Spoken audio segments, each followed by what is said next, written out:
মোটা, তোর এবার উচিত শিক্ষা হইছে? দিনভর শুধু এসব রোবট ফাইটিং নিয়ে পড়ে থাকস। স্কুলে গেলে তো তোর এই মাথাটাকে কাজে লাগাতে পারতিস, তাই না?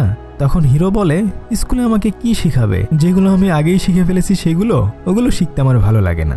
তখন তার ভাই বলে, চল আজকে আমি তোকে আমার ল্যাব ঘুরিয়ে দেখাবো। এরপর সে তার ভাইয়ের সাথে ল্যাবের উদ্দেশ্যে রওনা হয়। আসলে তার ভাই একটা রোবোটিক্স ল্যাবে গবেষণা করত।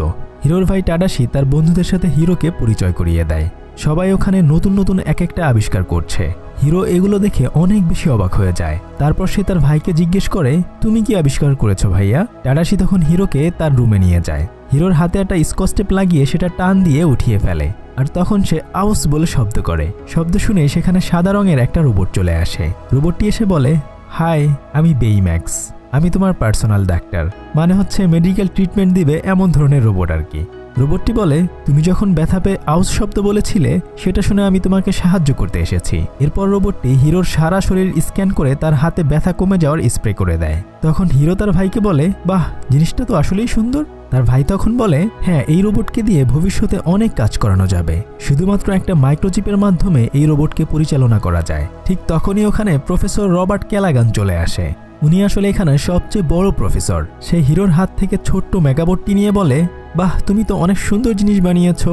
তুমি কি আমাদের এখানে ভর্তি হতে চাও? তখন তার ভাই এসে বলে, না, সে তো একজন রোবট ফাইটার হতে চায়। প্রফেসর ক্যালাগান বলে, দেখো হিরো, তুমি চাইলে তোমার মেধা দিয়ে এই রোবটকে মানুষের অনেক কাজে ব্যবহার করতে পারবে। বাড়িতে ফিরে হিরো তার ভাইকে বলে, যেভাবেই হোক আমি ওখানে চান্স পেতে চাই ভাইয়া। ওই জন্য আমাকে কি কি করতে হবে বলো। টাডাশি তখন বলে, তোমাকে এমন কিছু আবিষ্কার করে নিয়ে যেতে হবে যা সবাইকে অবাক করে দেবে। এরপর সে রীতিমতো গবেষণা শুরু করে দেয়, কিন্তু প্রতিবারই সে অনেক ব্যর্থ হয়। সে বলতে থাকে, ধুর, আমার মাথায় গোবর ছাড়া আর কিচ্ছু নেই। তখন তার ভাই তাকে বলে, 14 বছর বয়সেই তোর মাথায় গোবরে ভরে গেল? হিরো তখন বলে, হইছে ভাইয়া, তুমি আর আমার সাথে মজা করো না তো। একটু পরে তার ভাই এসে হিরোকে কাঁধে তুলে উল্টা করে ঝাঁকাতে শুরু করে। হিরো তখন বলে, ভাইয়া কি করছো এগুলো তুমি? আর ভাই বলে, দেখি ঝাঁকি দিয়ে তোর মাথা থেকে একটু বুদ্ধি বের করা যায় কিনা। তবে হিরো যখন উল্টো হয়েছিল ঠিক তখনই তার মাথায় একটা নতুন আইডিয়া চলে আসে। এরপর সে পুরো দমে নতুন কিছু আবিষ্কার করার জন্য কাজ শুরু করে দেয়। একদিন তারা সবাই সেই প্রদর্শনীতে চলে আসে। অনেকেই অনেক ধরনের নতুন নতুন জিনিস আবিষ্কার করেছে এবং সেগুলো সবাইকে তারা দেখাচ্ছে। একটু পরেই হিরোর সিরিয়াল আসে তার আবিষ্কার দেখানোর জন্য, কিন্তু সে একটু নার্ভাস থাকে। তখন তার ভাই বলে, আরে তুমি চিন্তা করো না, সবকিছু ঠিকঠাক হবে। এরপর হিরো আস্তে আস্তে স্টেজে যায়। সে মাথায় একটা ট্রান্সমিটার লাগিয়ে পকেট থেকে ছোট্ট একটা চুম্বকের টুকরোর মতো জিনিস বের করে। আসলে এটা একটা মাইক্রোবট। এরপর অনেক বড় একটা নিঃশ্বাস নিয়ে সে তার মাইক্রোবট সম্পর্কে সবাইকে বলতে থাকে। এই মাইক্রোবটের টুকরোগুলো যেখানেই থাকুক না কেন, ট্রান্সমিটারের মাধ্যমে তাদেরকে একত্র করা যায়। শুধু তাই নয়, আমরা যেমন কল্পনা করব ঠিক তেমন জিনিস এই মাইক্রোবটের মাধ্যমে বানানো যাবে। হিরোর এই আবিষ্কার দেখে সবাই অবাক হয়ে যায়। তখন একজন ব্যক্তি এসে বলে, আমি কি তোমার মাইক্রোবট দেখতে পারি? সে ওটা হাতে নিয়ে বলে, বাহ, জিনিয়াস, আমি তোমার এটা কিনে নিতে চাই, বলো কত টাকা লাগবে তোমার।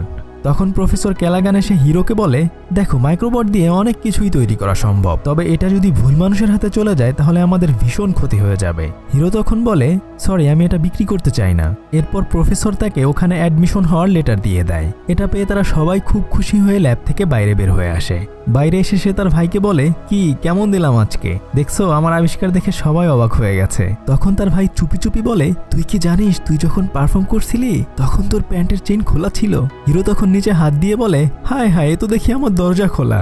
এরপর দুই ভাই মিলে অনেক খুনসুটি করতে থাকে, কিন্তু তখনই সেখানে ফায়ার অ্যালার্ম বেজে ওঠে। ল্যাবের ভিতরে আগুন লেগে যায়। তার ভাই তখন বলে, সর্বনাশ হয়ে গেছে, প্রফেসর ক্যালাগান ল্যাবের মধ্যে রয়েছে।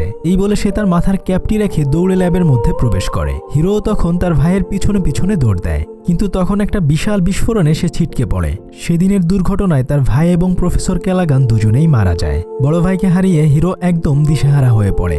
সে পুরোপুরি ঘরবন্দি হয়ে যায়, বাইরের কারোর সাথেই কোনো ধরনের যোগাযোগ করে না। এমনকি ওই কলেজে অ্যাডমিশন হওয়ার লেটারটাও ডাস্টবিনে ফেলে দেয়। একদিন তার মেগাবট রোবটটি হাত ফসকে তার পায়ের উপরে পড়ে। তখন সে ব্যথায় আউস করে ওঠে। এটা শুনে কিছুক্ষণের মধ্যেই বেইম্যাক্স রোবটটি সেখানে চলে আসে। হাই, আমি বেইম্যাক্স, তুমি ব্যথা পেয়েছ, আমি তোমার ট্রিটমেন্ট করে দিচ্ছি। হিরো তখন বলে, আমি কোনো ধরনের ব্যথা পাই নাই, ঠিক আছে। বেইম্যাক্স তার সারা শরীর স্ক্যান করে বলে, তুমি মানসিক অস্থিরতায় ভুগছ। কিন্তু হিরো তখন জোর করে বেইম্যাক্সকে একটি বাক্সর মধ্যে ঢুকাতে চেষ্টা করে। বেইম্যাক্স বলে, তুমি আমাকে এভাবে বন্ধ করতে পারবে না। যদি তুমি আমার ট্রিটমেন্টে সন্তুষ্ট হও তাহলে আমি এমনিতেই বন্ধ হয়ে যাব। ঠিক তখন হিরো নিচে পড়ে যায়। সে দেখে তার খাটের নিচে কিছু একটা নড়াচড়া করছে। তারপর জামার পকেট থেকে সেই মাইক্রোবটের টুকরোটি খুঁজে পায়। এরপর সে মাইক্রোবটটিকে একটি বক্সের মধ্যে ভরে রাখে, কিন্তু তবুও এটা অনেক বেশি নড়াচড়া করছিল। তখন বেইম্যাক্স বলে এটা কোথাও যেতে চাচ্ছে, কিন্তু হিরো বলে না, এটা নষ্ট হয়ে গেছে। তবে বেইম্যাক্স ওদিকে সেই মাইক্রোবটটিকে নিয়ে বাইরে বের হয়ে পড়ে। হিরোও তার পেছন পেছনে দৌড়াতে শুরু করে। এরপর তারা একটি পুরনো ল্যাবের কাছে যায়, কিন্তু ল্যাবে তালা লাগানো থাকে। তখন বেইম্যাক্স বলে চলো আমরা জানালা দিয়ে ভেতরে প্রবেশ করি। এরপর তারা দুজন মিলে জানালা দিয়ে ল্যাবের মধ্যে প্রবেশ করে। তারা ভিতরে গিয়ে দেখে যে কেউ একজন হাজার হাজার মাইক্রোবট তৈরি করছে। তার নিজের ফর্মুলা কেউ একজন চুরি করে নিয়েছে। তবে কিছুক্ষণ পরে একজন মুখোশ পরা ব্যক্তি ওই মাইক্রোবটগুলো দিয়ে তাদের উপর হামলা করে। জীবন বাঁচাতে তখন তারা সেখান থেকে দৌড়াতে শুরু করে। এক পর্যায়ে জানালা দিয়ে তারা বাইরে লাফ দেয়। তখন বেইম্যাক্স হিরোকে জড়িয়ে ধরে, যার ফলে নিচে পড়েও সে একটুও ব্যথা পায় না। এরপর তারা দুজন পুলিশের কাছে কমপ্লেন করতে যায়। পুলিশ তখন তাদেরকে বলে তোমরা যা দেখেছো এগুলোর কি কোনো সাক্ষী রয়েছে? হিরো তখন বলে বেইম্যাক্স আমার সাথে ছিল, তবে উপর থেকে পড়ে বেইম্যাক্সের হাতের কাছে কয়েকটা জায়গায় ফুটো হয়ে যায়। সে স্কচ টেপ দিয়ে সেগুলো লাগিয়ে নেয়। কিন্তু বেইম্যাক্স যখনই পুলিশকে বলতে যাবে ঠিক তখনই তার ব্যাটারি লো হয়ে যায়। যাই হোক, এরপর তারা হতাশ হয়ে বাসায় ফিরে আসে। বাসায় ফিরে হিরো বেইম্যাক্সকে চার্জিং ডকে বসিয়ে দেয়। একটু চার্জ হলেই সে টাডাশির ক্যাব দেখে টাডাশি বলতে শুরু করে। হিরো তখন বলে আমার ভাই আর নাই, সে মারা গেছে। বেইম্যাক্স কাছে এসে তাকে জড়িয়ে ধরে সান্ত্বনা দেয়। হিরো বলতে থাকে ওটা একটা অ্যাক্সিডেন্ট ছিল। কিন্তু তখনই তার মাথায় আসে যদি কেউ একজন আমার মাইক্রোবট চুরি করার জন্য ল্যাবে আগুন ধরিয়ে দেয় তাহলে অবশ্যই ওই ব্যক্তি আমার ভাইয়ের মৃত্যুর জন্য দায়ী। তাহলে ওই মুখোশ পরা ব্যক্তি নিশ্চয়ই আমার ভাইয়ের খুনি। হিরো এসব চিন্তা করে বেইম্যাক্সের জন্য নতুন একটা মাইক্রোচিপ তৈরি করে। মূলত সে বেইম্যাক্সকে সব ধরনের ক্যারাটে শিখিয়ে দেয়, শত্রুপক্ষকে কিভাবে মারতে হবে এবং নিজেকে কিভাবে বাঁচাতে হবে এই সব কিছু নতুন করে আপডেট দিতে থাকে। বেইম্যাক্সের জন্য সুন্দর একটা স্যুটও বানিয়ে দেয় যেন কেউ আঘাত করলে তার কোনো ক্ষতি না হয়। এরপর সেই মাইক্রোচিপটি বেইম্যাক্সের শরীরে লাগিয়ে দেয়া হয়। হিরো একটা কাঠ নিয়ে বেইম্যাক্সকে বলে ঘুষি মারো এটাতে। বেইম্যাক্স তখন এক ঘুষি দিয়ে সেটা ভেঙে ফেলে। হিরো আসলে বেইম্যাক্সকে একটা আপডেট রোবটে পরিণত করে। তারপর সে বেইম্যাক্সকে বলে চলো এবার আমার ভাইয়ের খুনিকে খুঁজে বের করি।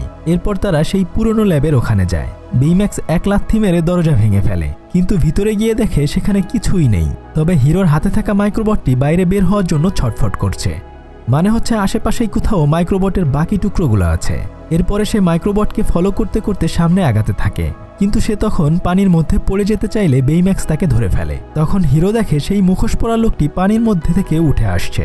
এরপর তারা একটা জায়গায় লুকিয়ে পড়ে, কিন্তু কিছুক্ষণ